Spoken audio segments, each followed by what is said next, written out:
Hello everyone, and all Divinity RPG fans. This is John Carr with the Mac Gamecast, and I am back today with another tutorial video. And today we are going to be talking about leveling up and gear distribution. So we're going to start with the first one, and I've just hit level 7 on my characters here. Not from this particular fight, I just walked over here. So let's talk about XP first, where we talk about leveling up, because you level up through XP naturally. So there is a finite amount of XP in the game, meaning there's as much as you get from side quests or monsters. There's no respawning monsters or mobs or bosses you can farm or random infinite side quests. There's a finite amount in the world. Now, I don't know if the developers, I haven't finished the game yet, I don't know if the developers made it so if you just do the main quest, you'll reach the level cap, which is what I've heard, 20. If you have to do every side quest you can get your hands on, you'll hit level 20, or you'll exceed it. If anything happens when you exceed it, or just nothing, I don't know. I haven't been that far. The farthest I've been is level 10 from the beta. This is actually the highest I've been in the full release, level 7, so I don't know. I'll find out. But I do know at least that you want, if you're interested in getting as much XP as possible, then you will have to do side quests and go out of your way other than the main quest to explore and find things, because you also get things like exploration XP. You get XP from combat, naturally, killing enemies. You get XP from turning in quests, although certain quests, the way you complete them, you can actually not get XP for it, depending on how you do that, because there tends to be multiple ways to complete things. You get XP by exploring, I already mentioned that. You can also get XP from things like charisma bonuses. Basically, a charisma win, charisma conquest. You argue with an NPC in the rock, paper, scissors and win. You'll get a charisma bonus from that. XP bonus from that. It's about all the ways I can think that you gain XP in the game. You can also kill things like rats for 90 XP, at least lower level. They're probably not worth 90 XP at level 7. I haven't tried. Another thing about XP is that everyone gets the same amount of XP, no matter who gets the killing blow in combat or how many characters you have in your party. There's no different amount of XP distributed, no matter where you are, in combat, out of combat, whoever turns in the quest, doesn't matter. Everyone in your party gets the same amount of XP across the board, so you never have to worry about somebody out leveling the other one for like turning in a quest or killing that monster or whatever. To note, however, you will gain no XP if you are dead. So in combat, generally speaking, you want to try and res someone as soon as possible or avoid killing anyone, because usually, enemies are worth a lot before you res your teammates, if possible. That's how I play anyway. So now that we've talked about the different kinds of XP and how you can gain XP, let's talk about levels themselves. So this is my main character, the Ranger, you've been seeing in my videos. I just hit level 7. So did Jahan. I've actually already gone ahead and spent the points on this other character, so I'll have to demonstrate that a bit later. So now let's talk about the kind of points you get per level. Now, you have 3 things you'll get on level up. You'll get attribute points, which is over here, like what I like to call stat points. You'll get ability points, or what the game often calls skill points, which can be confusing because there's a tab called skills. And you get talents. So 3 main things. And you get stat points every other level, starting at level 2. It's level 2, 4, 6, 8, 10, etc., even numbers. The way skill points work is levels 1 through 5, you get 1 skill point. Levels 6 through 10, you get 2 skill points per level, and level 11 through 20, you get 3 skill points per level. So with that in mind, you can try and plan out your character a bit in terms of leveling up. Talents you gain after level 3 every 4 levels. So you have 2 talents at the very start when you're creating your character. You get 1 talent at level 3, so you get 3 talents early, and then you get them at level 7, 11, 15, 19, for a total of 7 talents per character in the base game. Apparently mods can extend the level cap and so on, but I haven't, no one's released those yet. So with that in mind, let's then talk about smart leveling up of our characters, what that means. So A lot of this is common sense, but I've joined co-op games, or my friends or random people or new people starting out. They found they've made a lot of bad decisions leveling their characters. And since XP is finite, levels are finite, all skill allocation is permanent, stat points, everything, talents, there's no way to reset it. There's no way to respec. You wanna be sure of what you're doing. Now, you can't actually make, well, I guess you could if you really tried, make a bad character, but it's pretty hard. All you can do is just give your character stuff they can't use, pretty much is what would happen, and I'll talk about that in a bit.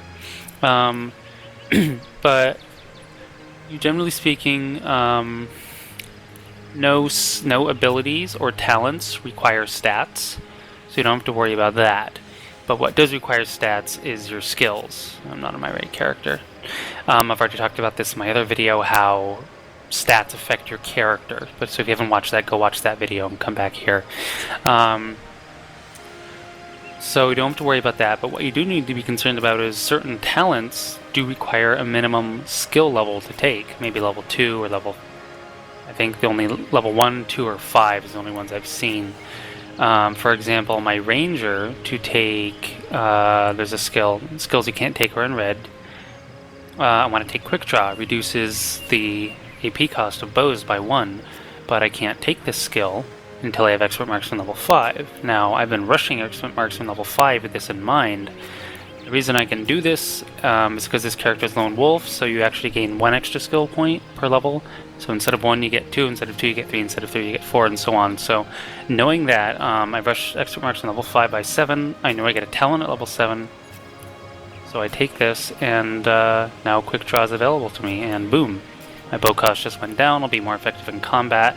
That, in my opinion, is a smart choice. So let's talk about abilities. Other choices, I could now take Elemental Ranger. It also requires expert marksman level 5. Also a neat skill.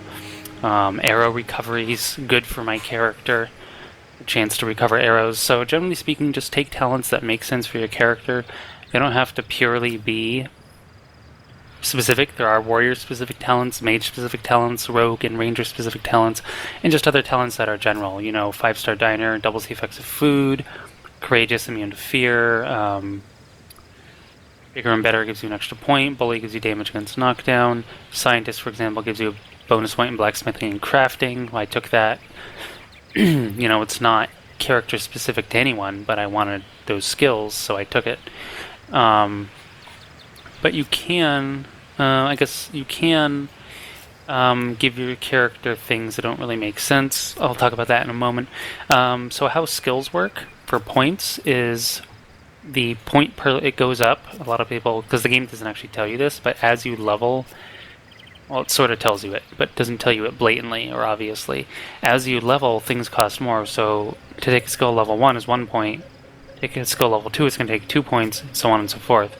So getting into expert marksman level 5 takes a total of something like, let me see,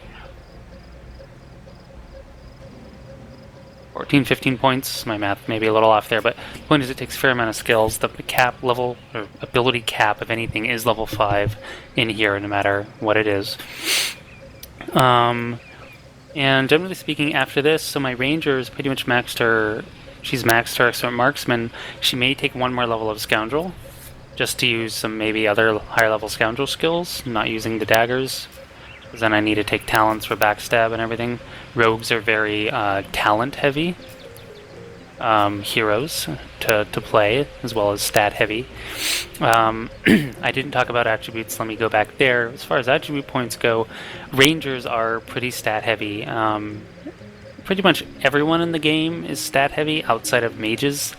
Honestly, they really only need intelligence. They can compensate for practically every other stat through spells. They have spells that boost speed, they have spells that boost perception, they have spells that boost constitution, they have spells that increase defense and evasion, action points. They have pretty much spells for everything.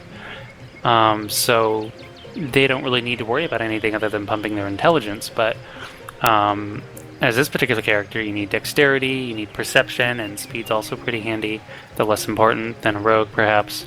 So if I had attribute points, I'd probably be putting it in the dexterity, because I know I'm hitting the next... the stat increments go in 2, as I explained in my other video, 8, 10, 12, so I'd probably want to bump my dexterity up to 12, so I make sure I'm either getting no penalty, or I'm getting some nice bonuses on my skills. I don't have a point to spend there at the moment. So Jahan over here, for example, I'm familiar with the game to an extent, up to a point. So I already know, for example, next level there's some really sweet spells that I want for Water Magic, Hydro Fist, Piercing Ice Shard, Summon Ice Elemental, and Strong Regenerate, but I know that if I don't take Hydro Fist level 3, I'm going to take a skill penalty to using them, which means they're going to cost extra AP. So at the moment, of course nothing's costing me extra, but if I had any of those spells I just mentioned, the Better Heal, the Better Shard, it would cost me 2 AP if your penalty's 1. If I only had 1 into Hydro Fist, picked up those skills, I'd have a 4 action point penalty. So Ice Shard would be costing me like 10 action points to use. It gets crazy. So you want to make sure you have the requisite skill level before using spells or skills of any kind, otherwise they become very prohibitive to use in combat, especially because Jahan only starts combat with 7, he gains 6 per turn, he'd have to wait quite a while to start using just one of these spells, so it doesn't make sense. So with that in mind, I would level him Hydro Fist level 3. And now, as it turns out, I also know there's a really nice lightning spell, Lightning Strike, which is basically Chain Lightning Blitzbolt, but I'll also take a skill penalty, so... he already has Far Out Man, he already has Elemental Affinity. Now, Know-It-All is really nice, it gives you a free end point, and he's a secondary character, so Attitude is extremely irrelevant. But, that's cool, but his int's already pretty solid for level 7, so you know what, I'm going to go for all skilled up, and right here now I can also take my Area Third level 3. This way, once back in town, I can buy all the skills I want, because I have plenty of money, 12,000 gold, and I'm going to take no skill penalties, I'm going to take no stat penalties, and I'll be really effective. So that's smart leveling for these two particular characters. Now let's talk about some perhaps bad leveling choices. On this mage, this is actually my friend, this is our co-op game, which I've diverted a save to demonstrate things with, so I'm not actually affecting our co-op game, but he, for example, spent his level 2 attribute point into Dexterity, thinking for some reason he needed to be wearing dexterity-based armor because he wouldn't be wearing strength armor, but mages have robes, which only require intelligence. So that was a waste of a stat point, which is pretty not good because stat points are really precious. Ability-wise, he's pretty solid over here. He had his level 3 Pyro, for example. I'm a real sort of min-maxer. He left his point in Charisma, or either put a point into Charisma, because we argue a lot in Rock, Paper, Scissors. I wouldn't bother with Charisma, it's more of a convenience. Obviously, that's the freedom of this game. You can pick and choose whatever you want, and it's fun that way. But if you're trying to be, really effective, I wouldn't bother with things like Charisma, or even necessarily bartering. But he has a point of bartering from a trait, which is different. So, defense is fine, none into weapons. So for example, you could go ahead and put skill points into weapons if you wanted. I've joined a single-player game where, not a single-player game, a multiplayer game where the knight I took over from some guy had a point into crossbow and bow. But he's a two-handed knight, he can't use bows. Bows are dexterity-based, his dexterity was 5. He can't use bows, there's no point, so it's a waste of skill points, to do that. So make sure you put your points where they matter. And talent-wise, my friend took Bully. Now, this is a bad talent choice because I gave him Pet Pal just because I want to test it out. Far Out Man and Know-It-All are perfect. Bully is useless for a mage because Bully only works for physical damage, and mages are all magic damage. They have no physical damage whatsoever. So this is completely wasted talent on this character. Now, it's not going to do anything bad for the character. It won't hurt the character. It won't make him perform poorly. It's just a waste. It's not a positive, it's not a negative, it's neutral. But you only have 7 talents in the game, so you just spent 1 on something you completely don't need. Vice versa, the game actually lets you take things For example, you could take arrow recovery, or even as my ranger, the game would let me take elemental affinity or something like Far Out Man, but I don't use spells, I don't use scrolls, I don't use magic. I can't actually make use of those talents as this character unless I would cross hybridization over into magic, but like I've explained, I don't like hybrid characters, so that's not me. So as it stands, these characters wouldn't benefit from those kind of skills. So just pay attention to your screens and understand how your skills and talents can work together. Yeah, and make good choices, because they're all permanent, and starting over is a real chore. Lastly, we'll take a minute or two to talk about gear and leveling. I've already done a video on the vendor shops for Cyseal. My particular character is pretty pimped out with stat boosting gear right now. I think I have 6 or 7 attributes, actually, total attribute points getting boosted. 1 into speed there, strength dex into there, 1 into perception here, 1 into dexterity there, perception here, speed perception there, lucky charm here. So, generally speaking, okay, all loot that you find out in the world drops for everyone. There's no separate drops like Diablo 3 or something. So you want to be fair and share, try and give in stuff to wizards, dexterity stuff to rogues and rangers, strength stuff to warriors. Certainly how that should work. But I've been pretty greedy with my stats here, with my equipment, because my particular character is way more stat heavy, stat dependent than either of the mages are. This amulet would benefit the wizard just as much as me, because I'm only wanting the dexterity from it. I don't care about the intelligence.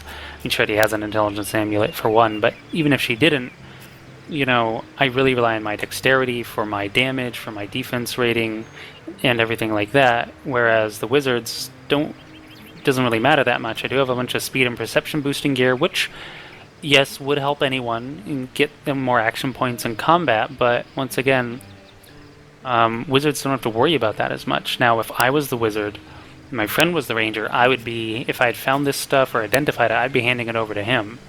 The majority of it, anything that he could use more than I could. So ultimately, you do want to be a team player because you're all fighting together. Don't be too greedy. Don't hoard things you could only minorly use while another character could majorly use.